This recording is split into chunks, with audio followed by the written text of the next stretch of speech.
for God to do that.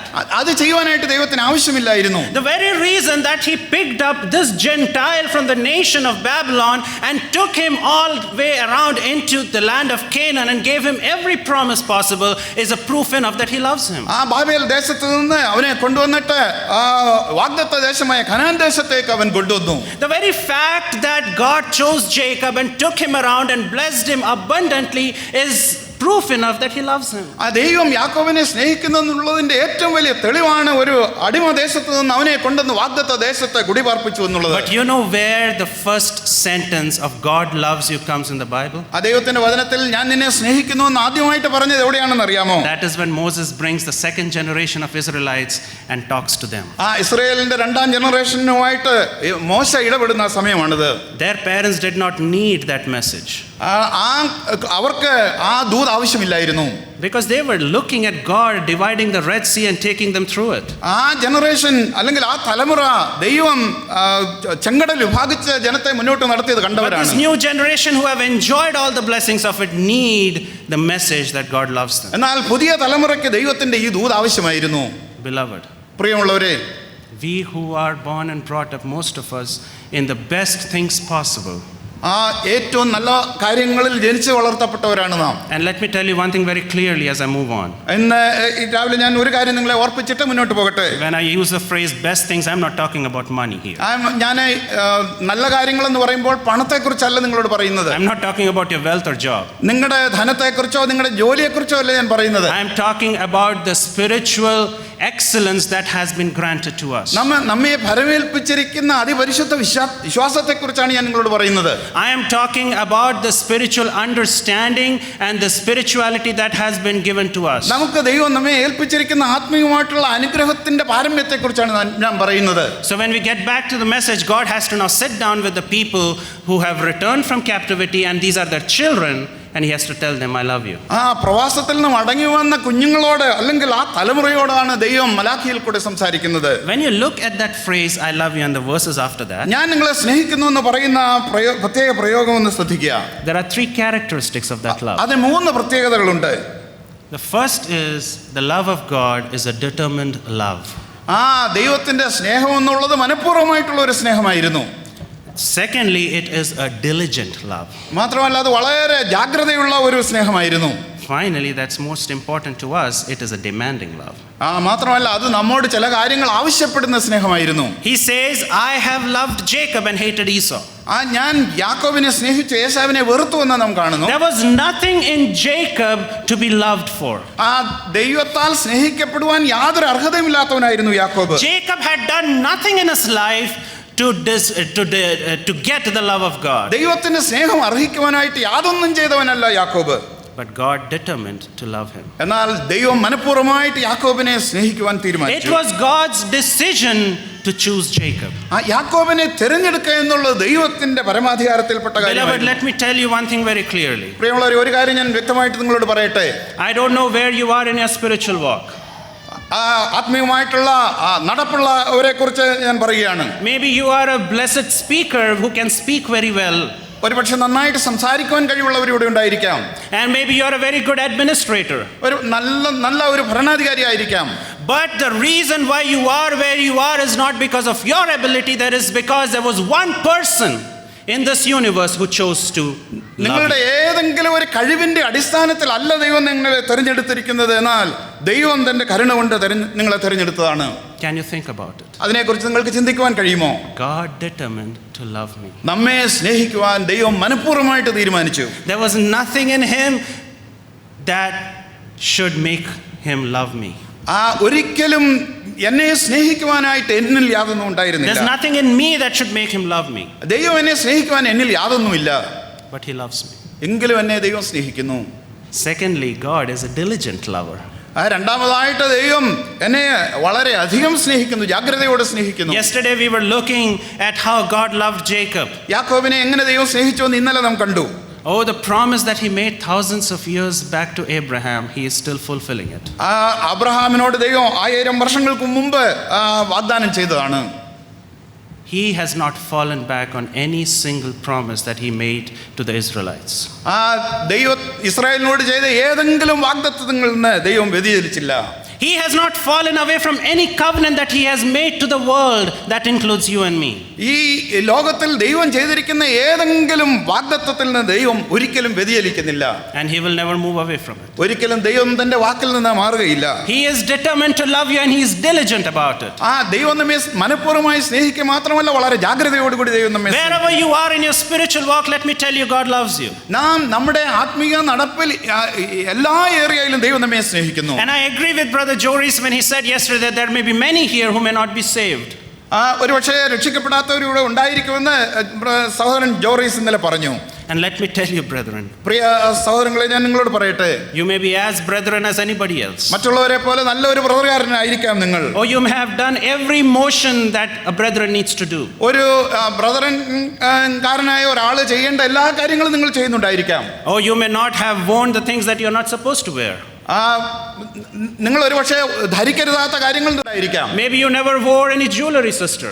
ഒരു പക്ഷേ നിങ്ങൾ ആഭരണം ധരിക്കുന്നില്ലായിരിക്കാം. Maybe you cover your head all the time, sister. നിങ്ങൾ ഒരു പക്ഷേ സഹോദരിമാരെ തല എപ്പോഴും മൂടുപട വിടുന്നവരായിരിക്കാം. Oh brother, from your mouth has never come a curse word. ഒരു പക്ഷേ ഒരിക്കലും ഒരു ശാപവാക്ക് നിങ്ങളുടെ വായിൽ നിന്ന് വന്നിട്ടില്ലായിരിക്കാം. But if you are not saved, എന്നാൽ നിങ്ങൾ രക്ഷിക്കപ്പെട്ടവരല്ലെങ്കിൽ, if you have not experienced the determined and diligent love of God in your personal life, ദൈവത്തിന്റെ മനഃപൂർവ്വമായിട്ടുള്ള ജാഗ്രതയോടുകൂടിയുള്ള സ്നേഹത്തെ നിങ്ങൾ ആസ്വദിക്കുന്നില്ലെങ്കിൽ, beloved, it is of naught. പ്രിയമുള്ളവരെ, തീർച്ചയായിട്ടും അത് നന്നല്ല. You are as doomed to go to hell as any bad sinner in this world. ഈ ലോകത്തിലെ മറ്റേത് പാപിയെ പോലെ നിങ്ങളും നാശത്തിലേക്ക് പോകുന്നവരാണ്. And if you are not saved, may this be the morning when you commit yourself to the Lord. ഇതുവരെയും രക്ഷിക്കപ്പെടാത്ത ആരെങ്കിലും ഞങ്ങളെ കേൾക്കുന്നുണ്ടെങ്കിൽ ഇന്ന് രാവിലെ കർത്താവിലേക്ക് വരുവാനുള്ള ഒരു സമയമായിട്ട് അതിരിക്കട്ടെ. He is a determined and a diligent lover. ദൈവം മനഃപൂർവ്വമായിട്ട് നമ്മളെ സ്നേഹിക്കുന്നവനും വളരെ താൻ സ്നേഹിക്കുന്ന കാര്യത്തിൽ ആർദ്രതയോടെ ജാഗ്രതയോടെ നമ്മെ സ്നേഹിക്കുന്നവനാണ് അവൻ. Read with me verse 6 of chapter 1. 1-ാം അധ്യായത്തിന്റെ 6-ാമത്തെ വാക്യം വായിക്കുക. മകൻ അപ്പനെയും ദാസൻ യജമാനെയും ബഹുമാനിക്കേണ്ടതല്ലോ. ഞാൻ അപ്പനെങ്കിൽ എന്നോടുള്ള ബഹുമാനം എവിടെ? ഞാൻ യജമാനെങ്കിൽ എന്നോടുള്ള ഭക്തി എവിടെയെന്ന് സൈന്യങ്ങളുടെ യഹോവ അവൻ്റെ നാമത്തെ തുച്ഛീകരിക്കുന്ന പുരോഹിതന്മാരെ നിങ്ങളോട് ചോദിക്കുന്നു. അതിന് നിങ്ങൾ ഏതിനാൽ ഞങ്ങൾ നിന്റെ നാമത്തെ തുച്ഛീകരിക്കുന്നുവെന്ന് ചോദിക്കുന്നു. Here God comes back with the second accusation. ഇവിടെ രണ്ടാമത്തെ കുറ്റാരോപണവുമായിട്ട് ദൈവം വരികയാണ്. He proves to them that he has loved them. ആദ്യമായിട്ട് ദൈവം അവരെ സ്നേഹിക്കുന്നുവെന്ന് അവൻ തെളിയിച്ചു. He have told that I have loved Jacob and hated Edom. യാക്കോബിനെ സ്നേഹിക്കുന്നുവെന്നും ഏശാവിനെ വെറുക്കുന്നുവെന്നും താൻ പറഞ്ഞു. And they said, how have you loved us? എങ്ങനെയാണ് നീ ഞങ്ങളെ സ്നേഹിച്ചതെന്ന് അവർ ചോദിച്ചു. He said, don't even get me started. Don't even get me started. Don't let me go on. അത് മുന്നോട്ട് പോകാനായിട്ട് കഴിയുകയില്ല. There's so much to say. All these books, all the 65 books before this talks about my love to you. ദൈവത്തിന്റെ സ്നേഹം മറ്റ് 65 പുസ്തകങ്ങളിലും രേഖപ്പെടുത്തിയിട്ടുണ്ട്. Every single book will tell you how much I have loved you. ദൈവം എത്രമാത്രം നമ്മെ സ്നേഹിക്കുന്നെന്ന് മറ്റെല്ലാ പുസ്തകങ്ങളും നമ്മളോട് പറയും. And now he says, if you call me Father, where is my honor? ഇപ്പോൾ ദൈവം ചോദിക്കുകയാണ്, ഞാൻ അപ്പനെങ്കിൽ എന്നോടുള്ള ബഹുമാനം എവിടെ? ഞാൻ യജമാനെങ്കിൽ എന്നോടുള്ള ഭക്തി എവിടെ? If you call me master, where is my fear? നിങ്ങൾ എന്നെ യജമാനൻ എന്ന് വിളിക്കുന്നുവെങ്കിൽ എന്നോടുള്ള ഭക്തി എവിടെ? You honor somebody who you really respect, isn't it? നാം ബഹുമാനിക്കുന്ന ആളുകളെ നാം വളരെ ആദരിക്കും. And you fear somebody whom you know is more powerful than you. നമ്മേക്കാൾ ശക്തിയുള്ള ആളുകളെ നാം തീർച്ചയായിട്ടും അവരോട് ഭക്തിയുള്ളവരായി ഭയമുള്ളവരായിട്ടിരിക്കും. You don't fear a puny little dog that comes to you, a chihuahua. ഒരു പട്ടി നിങ്ങളുടെ അടുക്കൽ വന്നാൽ അതിനെ നിങ്ങൾ സ്നേഹിക്കുകയില്ല. But guess what? If a German shepherd or an Alsatian is coming behind you, you run. എന്നാൽ ഒരു ജർമ്മൻ ഷെപ്പേർഡോ ഒരു അൽസേഷ്യനോ നിങ്ങളുടെ പിന്നാലെ വരുന്നു എന്ന് വിചാരിക്കുക, നിങ്ങൾ ഓടിപ്പോകും. Beloved, if you are able to run, if you look at an Alsatian, how much should we, each one of us, including me, run when we see the wrath of God coming down? നമ്മുടെ അങ്ങനെ ഒരു പട്ടിയെ കണ്ടിട്ട് ഓടി രക്ഷപ്പെടുവാനായിട്ട് ശ്രമിക്കുന്നവരാണെങ്കിൽ ദൈവത്തിന്റെ ക്രോധത്തിന്റെ മുമ്പാകെ നമുക്ക് നിൽക്കുവാനായിട്ട് എങ്ങനെ കഴിയും? Just because he is not standing here and you are not looking at his glory does not mean that he has forgone that. ദൈവത്തിന്റെ മഹത്വം പ്രദർശിപ്പിച്ചിട്ട് നാം അതിനെ ആദരിക്കുന്നില്ലെങ്കിൽ നമ്മെ അവൻ നശിപ്പിച്ചു കളയുന്നില്ല. We looked at it yesterday. He is an unchanging God. മാറ്റമില്ലാത്ത ദൈവമാണ് ദൈവമാണ് നമ്മുടെ ദൈവം എന്ന് നാം ഇന്നലെ കണ്ടു. The one who with his words has formed the heavens and the earth is the same one yesterday, today and forever. തന്റെ വായിലെ വാക്കുകൊണ്ട് ആകാശത്തെയും ഭൂമിയെയും സൃഷ്ടിച്ച അതേ ദൈവമാണ് ഇന്നലെയും ഇന്നും എന്നേക്കും അനന്യനായ ദൈവം. Let me ask you this, beloved, you call him Father, don't you, every time you pray? പ്രിയമുള്ളവരെ, നാം ദൈവത്തെ പിതാവെന്ന് വിളിക്കുന്നുവെങ്കിൽ പ്രാർത്ഥിക്കുവാനായിട്ട് നമുക്ക് സമയമുണ്ടോ? Are you doing the motions or are you really meaning when you call him Father? ദൈവത്തെ പിതാവേ എന്ന് വിളിക്കുമ്പോൾ നാം അത് ശരിയായ രീതിയിൽ അർത്ഥമാക്കിക്കൊണ്ടാണോ നാം വിളിക്കുന്നത്? And if you really mean to call him Father, are you honoring him with what you are saying? നാം ദൈവത്തെ പിതാവേ എന്ന് വിളിക്കുന്നുവെങ്കിൽ അവനെ വിളിക്കുമ്പോൾ ബഹുമാനിക്കുന്നുണ്ടോ? What kind of an honor are you giving to God? എങ്ങനെയുള്ള ഒരു ബഹുമതിയാണ് ദൈവത്തിന് നാം കൊടുക്കുന്നത്? Let me clarify one more thing right now. ഞാൻ ഒരു കാര്യം കൂടെ ഇവിടെ വ്യക്തമാക്കട്ടെ. I may use the word you again and again.